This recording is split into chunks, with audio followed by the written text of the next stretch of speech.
മാസപ്പടി കേസിൽ വീണയെ വിശദമായി ചോദ്യം ചെയ്യാൻ ചോദ്യാവലി തയ്യാറാക്കി ഇ ഡി.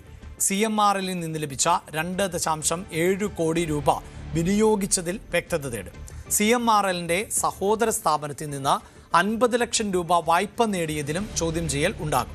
പണം ഉപയോഗിച്ച് സ്വത്തുക്കൾ സമ്പാദിച്ചെങ്കിൽ കണ്ടുകെട്ടൽ നടപടിക്ക് സാധ്യതയുണ്ട് എന്നതാണ് എടുത്തു പറയേണ്ടത്. അതായത് നമുക്കറിയാം, CMRLും എക്സാലോജിക്കും തമ്മിൽ ഉള്ള ധാരണ 2016 വീണ വിജയൻ ഉടമ്പടിയിലേക്ക് എത്തുന്നു. CMRL എന്ന കമ്പനിയുടെ ഉടമ്പടിയിലേക്ക് എത്തുന്നു. 2017 എക്സാലോജിക് എന്ന കമ്പനി ഉടമ്പടിയിലേക്ക് എത്തിയത്.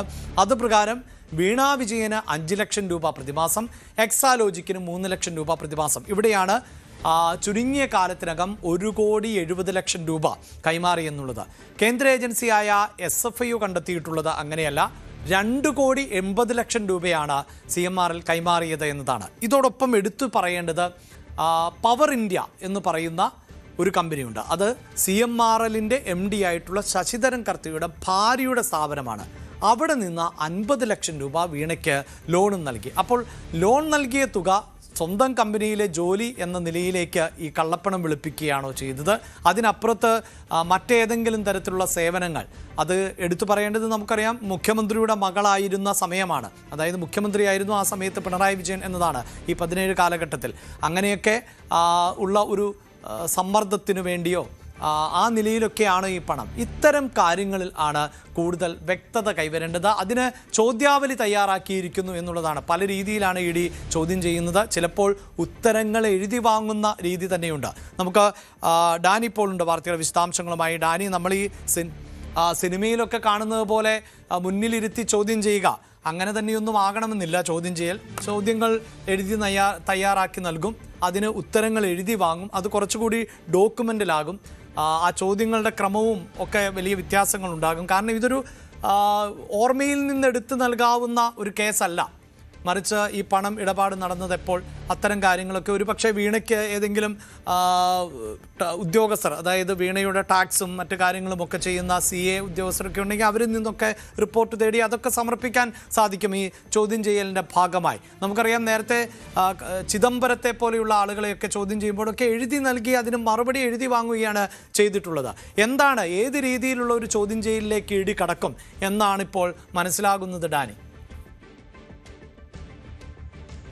അഭിലാഷ്, ഇതിൽ വലിയൊരു തയ്യാറെടുപ്പോടു കൂടിയാണ് ഈ ചോദ്യം ചെയ്യലിലേക്ക് അടക്കം ED കടക്കുന്നത്. കാരണം നമുക്കറിയാം, ഈ മാസപ്പടി കേസ്, CMRLുമായി ബന്ധപ്പെട്ടുള്ള കേസ്, അത് ഈ ചർച്ചയിലേക്ക് വന്ന നാൾ മുതൽ തന്നെ ഈ ഒരു ദിവസവും ഈ ഒരു ചോദ്യം ചെയ്യലും തന്നെയാണ് ഏറ്റവും കൂടുതലായി പ്രതീക്ഷിച്ചിരുന്നതും അത് എന്ന രീതിയിലേക്ക് പോയിക്കൊണ്ടിരുന്നതും അത് തന്നെയാണ്. ആ ദിവസവും സമയവും നിശ്ചയിക്കപ്പെട്ടിരിക്കുന്നു എന്നതാണ്. അപ്പോൾ അതിനു വേണ്ടിയുള്ള ഒരു തയ്യാറെടുപ്പ് സ്വാഭാവികമായും EDയുടെ ഭാഗത്തുനിന്ന് ഉണ്ടാകുമെന്ന കാര്യത്തിൽ സംശയമൊന്നുമില്ല. ED വ്യക്തമായും തയ്യാറെടുക്കുന്നത് ഇതിൽ നേരത്തെ CMRL ഉദ്യോഗസ്ഥർ ഇതുമായി ബന്ധപ്പെട്ടുകൊണ്ട് നേരത്തെ പല ഒരു ചോദ്യം ചെയ്യലടക്കം നടന്നതാണ്. അതിന്റെ വിശദാംശങ്ങൾ ശേഖരിക്കുന്നു. അതോടൊപ്പം തന്നെ ഇതിൽ നേരത്തെ SFIOയുടെ വിശദാംശങ്ങൾ, കുറ്റപത്രത്തിനൊപ്പം സമർപ്പിച്ച രേഖകളടക്കമുള്ള കാര്യങ്ങളുണ്ട്.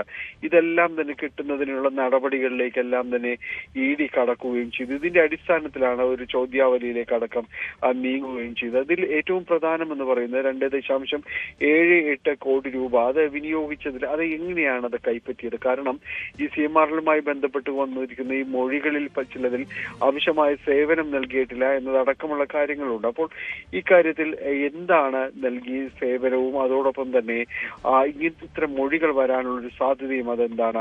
ഒപ്പം ഈ തുക ലഭിച്ചതിൽ അതെങ്ങനെയാണ് വിനിയോഗിക്കപ്പെട്ടിട്ടുള്ളത്? അവിടെ അത് ഒരു വിശദാംശങ്ങളിലേക്ക് അടക്കം പോവുകയും അത് കൂടുതൽ കുരുക്കിലേക്ക് നീങ്ങാനൊരു സാധ്യതയുമുള്ള ഒരു ഇടമാണത്.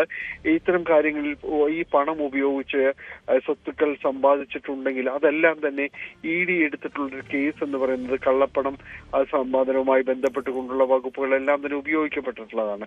അപ്പോൾ അങ്ങനെയെങ്കിൽ അത് ഒരു കണ്ടുകെട്ടൽ നടപടികൾ അടക്കമുള്ള കാര്യങ്ങൾക്ക് സാധ്യതയുള്ള ഒരു മേഖലയാണ്. അപ്പോൾ ഇത്തരം കാര്യങ്ങളെല്ലാം തന്നെ ED-യുടെ ഈ അന്വേഷണത്തിന്റെ പരിധിയിലേക്ക് വരുന്നതൊപ്പം തന്നെയാണ് ഈ CMRL അതിന്റെ ഒരു സഹോദര സ്ഥാപനത്തിൽ നിന്ന് ഇപ്പോൾ ഇവർ വായ്പ എടുത്തിട്ടുള്ളൊരു തുക 50 ലക്ഷത്തോളം രൂപയാണ് വന്നിട്ടുള്ളത്. അത് ആദ്യഘട്ടത്തിൽ എടുത്ത വായ്പയ്ക്ക് പിന്നാലെയാണ് രണ്ടാമതും അത് അടച്ചു തീർക്കാതെ തന്നെയാണ് വീണ്ടും അത് വീണയ്ക്ക് വായ്പ അനുവദിച്ചതായിട്ട് കണ്ടെത്തിയിരിക്കുന്നു. അപ്പോൾ ഇത് എന്തിന്റെ അടിസ്ഥാനത്തിലാണ് എന്നതടക്കമുള്ള കാര്യങ്ങളിൽ വിശദമായ രീതിയിലുള്ള ഒരു അന്വേഷണവും ചോദ്യം ചെയ്യലും എല്ലാം തന്നെ ഇതിന്റെ ഭാഗമായിട്ട് വരും. കാരണം ഇത്തരം കാര്യങ്ങളെല്ലാം തന്നെ വളരെ ഇതിൽ നിർണായകമായ കാര്യങ്ങളാണ്.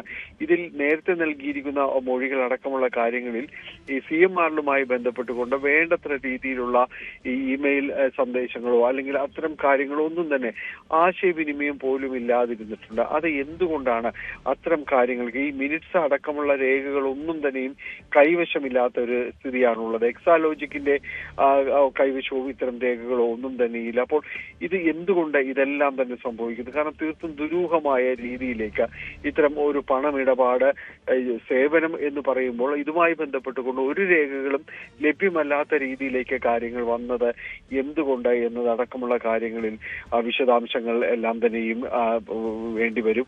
അപ്പോൾ ഇത്തരം കാര്യങ്ങളുടെ ഒരു ചോദ്യാവലി തന്നെയാണ് വീണയെ കാത്തിരിക്കുന്നത് എന്ന കാര്യത്തിൽ സംശയമൊന്നുമില്ല. ഈ കേസുമായി ബന്ധപ്പെട്ടുകൊണ്ട് നടക്കുന്ന ഏറ്റവും നിർണായകമായ ഒരു ചോദ്യം ചെയ്യലാണ്. അതിനു വേണ്ടിയുള്ള ആവശ്യത്തിനുള്ള ഒരു ഗൃഹപാഠം മുന്നൊരുക്കം ഇതെല്ലാം തന്നെയാണ് ED നടത്തിക്കൊണ്ടിരിക്കുന്നത് എന്നതാണ് നമുക്ക് ലഭ്യമാകുന്ന വിവരം. അഭിലാഷ്. യെസ്, എൻഫോഴ്സ്മെന്റ് ഡയറക്ടറേറ്റ് നിലവിൽ ചോദ്യം ചെയ്യലിനായി സമൻസ് നൽകിയിട്ടുണ്ട്. അടുത്ത ദിവസം വീണയെ ചോദ്യം ചെയ്യും. ആ ചോദ്യം ചെയ്യലിന് വേണ്ടിയുള്ള ചോദ്യങ്ങൾ കൃത്യമായി എഴുതി തയ്യാറാക്കി കഴിഞ്ഞിരിക്കുന്നു എന്നതാണ് ഇപ്പോഴത്തെ വിവരം. തീർച്ചയായും ഇത് സാമ്പത്തികമായി ബന്ധപ്പെട്ട ഒരു കേസാണ്. അതുകൊണ്ട് ഇത്തരത്തിൽ തന്നെയാണ് സാധാരണ പ്രൊസീജിയർ എന്നതാണ് നമുക്ക് മനസ്സിലാക്കാനൊക്കെ സാധിക്കുന്നത്. ഇതുപോലെയുള്ള നേരത്തെ ഉയർന്നു വന്നിട്ടുള്ള കേസുകളിലൊക്കെ ഇത്തരം ചോദ്യാവലികൾ നൽകി ഉത്തരങ്ങൾ എഴുതി വാങ്ങുന്ന സാഹചര്യമൊക്കെ ഉണ്ടാകാറുണ്ട്. പിന്നീട് പലപ്പോഴും ഈ മൊഴി മാറ്റുന്നതും ഒക്കെ തടയുന്നതിനു കൂടി അത് സഹായിക്കും എന്നതാണ്. കണക്കുകളിൽ കൃത്രിമം കാണിക്കുക, തെറ്റായ വിവരങ്ങൾ നൽകുക, അതുകൂടിയൊക്കെ ഒഴിവാക്കുന്നതിന് വേണ്ടിയും ഇത്തരം സമീപനങ്ങൾ ഉണ്ടാകാറുണ്ട്. എന്തായാലും നമുക്ക് ചോദ്യം ചെയ്യലിലേക്ക് കടക്കുമ്പോൾ അതിന് രാഷ്ട്രീയമായി കൂടി ഏറെ പ്രാധാന്യമുണ്ട്. ഇപ്പോൾ തന്നെ CPM വലിയ പ്രതിരോധമൊക്കെ തീർക്കുന്നുണ്ട്. പക്ഷേ വീണയെ ചോദ്യം ചെയ്യാൻ വിളിക്കുമ്പോൾ അത് വ്യക്തിപരമായ കാര്യമല്ലേ എന്നൊക്കെ പറഞ്ഞൊഴിയുകയും ചെയ്യുന്നുണ്ട്. കൂടുതൽ വാർത്തകൾക്ക് News 18 Keralam YouTube channel subscribe ചെയ്യുക.